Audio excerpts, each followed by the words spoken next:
नमस्कार, मैं हूं अनुपम। हाथरस केस में चौंकाने वाला खुलासा हुआ है।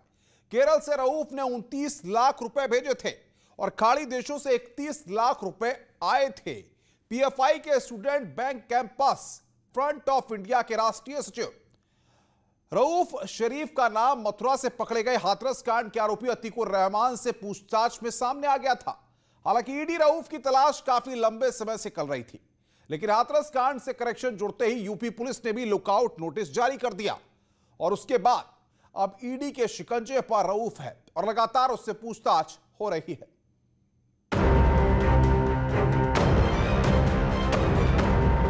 हाथरस कांड में पीएफआई के सदस्यों की फंडिंग को लेकर चौंकाने वाला खुलासा हुआ है। केरल में बैठे उनके आका रऊफ शरीफ ने ही मथुरा से पकड़े गए पीएफआई सदस्यों को पैसा भेजा था। यूपी एसटीएफ तिरुवनंतपुरम से गिरफ्तार किए गए पीएफआई की स्टूडेंट विंग के सचिव रऊफ शरीफ को रिमांड पर लेकर अब हाथरस कांड में विदेशी फंडिंग के नेटवर्क को उजागर करेगी। ईडी की 14 दिन की रिमांड पर चल रहे रऊफ शरीफ को रिमांड पर लेकर हाथरस कांड में विदेशी फंडिंग के कनेक्शन को खंगालने में जुट गई है। कहां तक पांव पसार चुकी है पीएफआई, कहां से आता है पीएफआई के लिए पैसा, इन सभी बातों की परतें खुलेंगी जब रऊफ शरीफ आएगा एसटीएफ की पुलिस कस्टडी रिमांड पर। रऊफ शरीफ फिलहाल ईडी के पास है और जल्द ही यूपी एसटीएफ उसको अपनी रिमांड पर लेगी और तमाम सवालों के जवाब हासिल करेगी और तब नेस्तनाबूद होगा पीएफआई का नफरत वाला नेटवर्क। ईडी रऊफ की तलाश लंबे समय से कर रही थी, लेकिन हाथरस कांड से कनेक्शन जुड़ते ही यूपी पुलिस ने लुकआउट नोटिस जारी करा दिया। नोटिस के बाद रऊफ शरीफ तिरुवनंतपुरम एयरपोर्ट से गिरफ्तार कर लिया गया। ऑलरेडी उसमें लुकआउट कॉर्नर नोटिस जारी कर रखा था और जब उन्हें डिटेन किया गया है तो इस कारण से ही डिटेन किया गया था कि हमारी लुकआउट कॉर्नर नोटिस थी। फिलहाल अभी वो एक दूसरे एजेंसी के पास है, लेकिन हम लोग कोर्ट से उसके लिए वारंट इशू करा के और अपने केस जो जहाँ पर हम लोगों ने मथुरा में अभियोग पंजीकृत कराया था और जिसकी विवेचना अब एसटीएफ के द्वारा की जा रही है, हम लोग उसमें रिमांड पे लेंगे, उससे पूछताछ करेंगे और उसके रोल को और हम उजागर करेंगे और सभी तथ्यों को कोर्ट के सामने रखेंगे। जांच में पता चला है कि रऊफ ने ही बीते 2 साल में मथुरा से पकड़े गए अतीकुर रहमान और केरल के पत्रकार सिद्दीक कप्पन के बैंक खातों में पैसे जमा किए थे। इतना ही नहीं, केरल से हाथरस भेजे गए पत्रकार सिद्दीक कप्पन की यात्रा का पूरा खर्चा भी रऊफ ने ही उठाया था। रऊफ शरीफ ने 3 बैंक खातों में ट्रांजैक्शन भी किया, जिसमें लाखों रुपए खाड़ी देशों से रऊफ के बैंक खातों में भेजे गए। रऊफ के बैंक खातों में भेजी गई ये रकम उस दौर में आई जब देश में सीएए एनआरसी को लेकर प्रदर्शन शुरू हो रहे थे। दिल्ली में शाहीन बाग पर आंदोलन भी चल रहा था और 19 दिसंबर को लखनऊ समेत तमाम शहरों में हिंसा हुई थी। रोल के बारे में मैं बताना उचित नहीं समझता, लेकिन हमारे केस में वो वांछित है, तभी हमने लुकआउट कॉर्नर नोटिस जारी किया है और हम अपना वारंट दाखिल करेंगे, लाके पूछताछ करेंगे और अगर तथ्य ऐसे आते हैं तो फिर हम आगे की कार्रवाई भी करेंगे। पीएफआई की स्टूडेंट विंग सीएफआई यानी कैंपस फ्रंट ऑफ इंडिया के महासचिव रऊफ शरीफ से पूछताछ ईडी की टीम कर रही है। हाथरस कांड के बाद यूपी में पीएफआई की टीम काफी सक्रिय हो गई थी। उसके बाद हाथरस जा रहे 4 आरोपी मथुरा टोल प्लाजा के पास गिरफ्तार कर लिए गए थे। उन चारों आरोपियों की गिरफ्तारी के बाद रऊफ का नाम सामने आया था। इन चारों में मसूद भी शामिल था, जो बहराइच का रहने वाला है और यूपी पुलिस की गिरफ्त में है। केंद्रीय जांच एजेंसी ईडी की टीम रऊफ से कई घंटे पूछताछ की और पूछताछ करने का जो मेन मकसद था कि किस तरह से उसका संबंध पीएफआई और पीएफआई की जो यूथ विंग है उसके साथ में है। इसके साथ ही जो रऊफ के अकाउंट में तकरीबन 2 करोड़ रुपए ओमान से आए थे, वो आखिर क्यों आए थे, इसका वास्ता क्या है और किसने ये 2 करोड़ रुपए भेजे थे। केंद्रीय जांच एजेंसी इस मामले पर विस्तार से तफ्तीश करना चाहती है कि आखिर रऊफ का संबंध पीएफआई और मनी लॉन्ड्रिंग मामले में किस तरह से है और इस मामले में आने वाले वक्त में उत्तर प्रदेश की एसटीएफ भी इस मामले की विस्तार से तफ्तीश करने वाली है। वीडियो जर्नलिस्ट हरीश के साथ शंकर आनंद, न्यूज़ 18 दिल्ली। सुसाइड से पहले के 40 सेकंड, कैसे बुलंदशहर का 24 साल का लड़का अपनी पत्नी और ससुराल वालों की मारपीट और प्रताड़ना का शिकार होता है और फांसी लगाकर फिर जान दे देता है। आखिर क्या थी वो वजह और क्या था सुसाइड से पहले के 39 सेकंड में क्या हुआ, ये इस रिपोर्ट के जरिए हम आपको दिखाते हैं।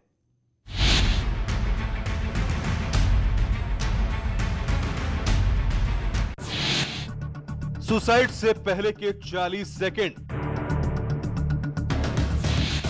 मोबाइल से बनाया वीडियो, वीडियो में बताई सुसाइड की वजह, पत्नी और ससुराल वालों पर आरोप, ससुराल वालों ने दी जान से मारने की धमकी, आहत होकर लगा ली फांसी। वीडियो में नजर आ रहा 24 साल का जितेंद्र अब इस दुनिया में नहीं है। उसका ये वीडियो मौत से ही कुछ समय पहले का है। फांसी लगाकर मौत को गले लगाने से पहले उसने अपनी मौत की वजह बताई और अपनी पत्नी मोनी, उसके जीजा और उसके भाई भाभी पर मारपीट करने और जान से मारने की धमकी देने का आरोप लगाया। रविंदर, तू पूछ रहा ना कि क्या दिक्कत है? मोनी ने और मोनी के जीजा ने, टिंकू ने और मोनी की छोटी वाली भाभी ने मिलकर उनका तो मार देंगे तो आपके गांव को ही है। ये बात हुई है मेरी। हमारा आज मैं खुद ही मरे जा रहा हूँ, ना रंगो ना दिक्कत होगी बाबू। मौत से पहले 40 सेकंड के इस वीडियो में जितेंद्र ने सुसाइड करने की वजह बताई। आखिर कैसे उसके साथ मारपीट की गई और फिर वापस गांव में दिखने पर जान से मारने की धमकी दी गई। मारपीट और इस बेइज्जती से आहत होकर उसने फांसी लगा ली। परिजनों को भी इस बात की भनक नहीं लगी कि वो अपने ससुराल वालों की वजह से परेशान है। इस बात का खुलासा उसके लिखे सुसाइड नोट और मौत से पहले के वीडियो से हुआ। उसने भी ये बोला है कि जो ऐसा ही होगा तेरे साथ में और तुझे अब के तो तू आ भी गया है, अब तुझे जान से मार देंगे। और उसे इतना मजबूर कर दिया है मरने के लिए, आत्महत्या करने के लिए, कि वो किसी से बता भी नहीं पाया कि मेरे साथ में ये हुआ है। फिर उसने जो है घर पर आया है और उसने एक सुसाइड पत्र लिखा है। पत्र लिखने के बाद में उसने वीडियो भी अपनी बनाई है जो फ़ोनों पे इंटरनेट कर दी है उसने। और उसके बाद में उसने आत्महत्या करने की कोशिश करी है, जिसमें उसका थोड़ा कुछ सांस बाकी था। उसे हम अस्पताल लेके गए, जहां बुलंदशहर अस्पताल में उसकी मृत्यु हो गई। पुलिस ने पोस्टमार्टम कराने के बाद शव को परिजनों को सौंप दिया। इसके बाद परिजनों ने उसका अंतिम संस्कार किया। पूरे मामले में पुलिस का कहना है कि जितेंद्र का जो सुसाइड नोट और वीडियो सोशल मीडिया पर वायरल किया गया था, उसके आधार पर उसकी पत्नी और उसके साड़ू के खिलाफ केस दर्ज कर लिया गया है। आरोपियों की गिरफ्तारी के लिए पुलिस की टीमें लगा दी गई हैं।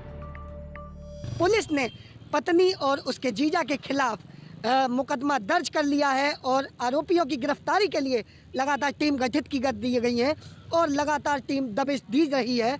अब देखना ही होगा कि आखिर आरोपी पत्नी और उसका जीजा कब तक सलाखों के पीछे होता है। कैमरामैन आंसू के साथ प्रशांत कुमार, न्यूज़ 18 बुलंदशहर। जौनपुर में तमंचे पर डिस्को, 2 युवकों को भारी पड़ गया।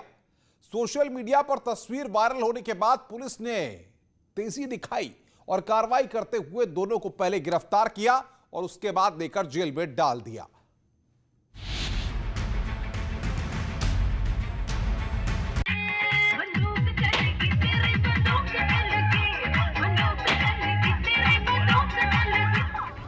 जौनपुर में कुछ दिन पहले सोशल मीडिया पर वायरल हुआ था तमंचे पर डिस्को।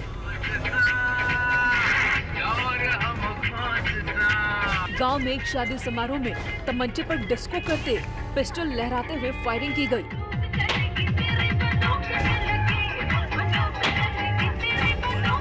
पिस्टल के साथ डांस किए जाने की तस्वीरें सोशल मीडिया पर वायरल हो रही थी। तस्वीरों में साफ साफ नजर आ रहा था कि कैसे सिरफिरे मस्ती करते युवक हाथ में पिस्टल लिए लगातार फायरिंग कर रहे थे। तमंचे पर डिस्को करने वाले 2 बदमाशों को पुलिस ने एसओजी टीम के सहयोग से गिरफ्तार कर लिया। दोनों युवकों को अवैध पिस्टल के साथ गिरफ्तार किया गया। इन्हें जेल भेज दिया गया है। ये 5-6 दिन पहले एक वीडियो वायरल हुआ था जो ग्राम बोड़सर है, थाना क्षेत्र चंदौक का मामला है। उसमें एक शादी समारोह में 2 अभियुक्त असलाह लहराते हुए फायरिंग कर रहे थे, जिनको कि चंदौक पुलिस के द्वारा गिरफ्तार किया गया है। एक अभियुक्त थाना क्षेत्र कराकत का रहने वाला है, दूसरा अभियुक्त आजमगढ़ का रहने वाला है। दोनों को अवैध असलहे के साथ गिरफ्तार किया गया है, जिसके साथ कारतूस भी है। गिरफ्तारी के साथ अन्य विधिक कार्रवाई की जा रही है। गिरफ्तार युवकों में से एक आजमगढ़ का और दूसरा जौनपुर के केराकत थाना इलाके का रहने वाला है। सवाल यही है कि अगर पुलिस इस तरह के मामलों पर कार्रवाई न करे तो जरा सी लापरवाही भारी पड़ सकती है। हर्ष फायरिंग के दौरान गोली लगने से किसी की जान भी जा सकती थी। कई जगहों पर इस तरह की वारदात सामने आ भी चुकी है और इसलिए पुलिस इस तरह की तस्वीरों पर एक्शन ले रही है। न्यूज़ 18 के लिए जौनपुर से मनोज पटेल की रिपोर्ट। प्रयागराज में हर्ष फायरिंग पर सख्त एक्शन लिया गया है। एक आरोपी को गिरफ्तार कर लिया गया, उसके पास से बंदूक भी जब्त की गई है। साथ ही लाइसेंस रद्द करने की कार्रवाई चल रही है। पुलिस अब फायरिंग करने वाली महिला की तलाश कर रही है। संगम नगरी प्रयागराज में हर्ष फायरिंग को लेकर सोशल मीडिया पर वीडियो वायरल होने के बाद पुलिस ने सख्त एक्शन लिया है। पुलिस ने इस मामले में 2 लोगों के खिलाफ नवाबगंज थाने में आर्म्स एक्ट के तहत मुकदमा दर्ज कर एक को हिरासत में ले लिया। हथियार का लाइसेंस गिरफ्तार पवन अग्रवाल के नाम पर ही है, जबकि महिला की तलाश की जा रही है। थाना नवाबगंज क्षेत्र के अंतर्गत एक हर्ष फायरिंग की मामला प्रकाश में आया है, जिसमें 2 व्यक्तियों के विरुद्ध मुकदमा लिख लिया गया है। इसमें जिस व्यक्ति पवन अग्रवाल का शस्त्र था उसे हिरासत में ले लिया गया है। शस्त्र की बरामदगी कर ली गई है। शस्त्र निरस्तीकरण की रिपोर्ट भेजी जा रही है। 10 सेकंड के इस वायरल वीडियो में महिला अपने परिचित के सहयोग से लाइसेंसी राइफल से हर्ष फायरिंग करती नजर आ रही है। पुलिस ने बंदूक जब्त कर ली है और उसका लाइसेंस रद्द करने के लिए कार्रवाई शुरू कर दी गई है। गौरतलब है कि प्रयागराज में हर्ष फायरिंग करती महिला का वीडियो सोशल मीडिया पर 2 दिनों से वायरल हो रहा था।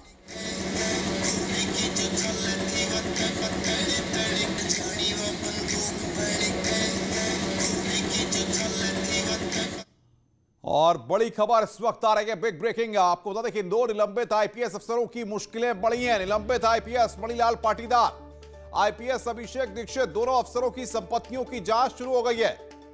विजिलेंस ने संपत्ति की जांच शुरू कर दी है। बड़ी खबर इस वक्त की, भ्रष्टाचार के आरोप में दोनों अफसरों को सस्पेंड किया गया था। बातचीत करने के लिए लखनऊ से हमारे संवाददाता अजीत सिंह हमारे साथ जुड़ रहे हैं इस वक्त फोन लाइन पर। अजीत, इन दोनों अफसरों पर भ्रष्टाचार के आरोप थे, सरकार ने एक्शन लिया, उसके बाद अब इनकी संपत्ति की भी जांच शुरू हो गई है। क्या जानकारी मिल पा रही है?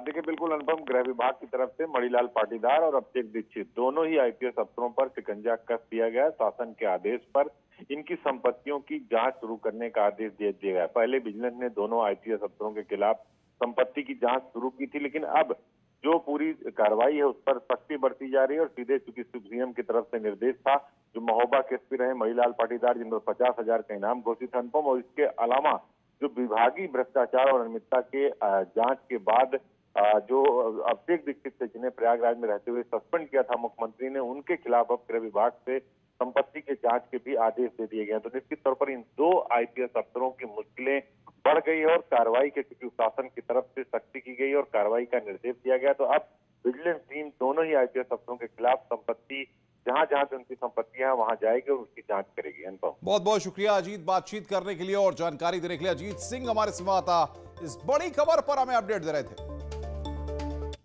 पीलीभीत में शादी के अगले दिन गायब हुए ग्राम प्रधान के मामले में ग्रामीणों ने शव को रोड पर रखकर जाम लगा दिया।